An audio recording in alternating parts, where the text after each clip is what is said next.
سر محدش قدر يفهمه لحد النهاردة. ناس ماتت من غير سبب، وأحداث غريبة حصلت بعد فتح مقبرة واحدة في الصحراء. هل دي صدفة ولا فعلا في لعنة بتحمي ملوك الفراعنة من بعد موتهم؟ خليك معايا وهتفهم بنفسك. هل سمعت قبل كده عن لعنة الفراعنة؟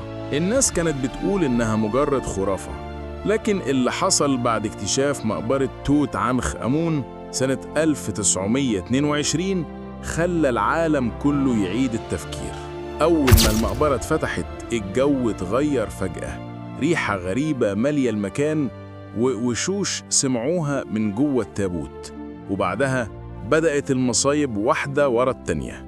هاورد كارتر عالم الآثار اللي اكتشف المقبرة لاحظ إن الطيور اللي كانت فوق الخيمة ماتت في نفس اللحظة اللي فتح فيها التابوت، ولورد كارنافون اللي مول الرحلة اتلسع ناموسة في خده، وبعدها بأيام مات فجأة في أوضته.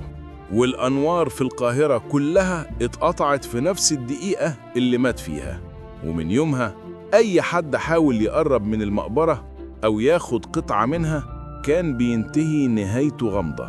ناس ماتت بدون سبب، وناس اتجننت، وناس اختفت. بس الغريب إن العلماء لحد النهاردة مش لاقيين تفسير منطقي. هل فعلا في لعنة حقيقية بتحرس مقابر الفراعنة؟ ولا دي مجرد صدفة مرعبة اتكررت كتير؟ أيا كان الجواب، اللي متأكد منه إنك لو دخلت مقبرة فرعونية خليك دايما فاكر الموت سيأتي على أجنحة من يزعج الملك. وما تنساش تصلي على النبي في الكومنتات واعمل لايك واشتراك عشان يوصلك كل جديد. سلام.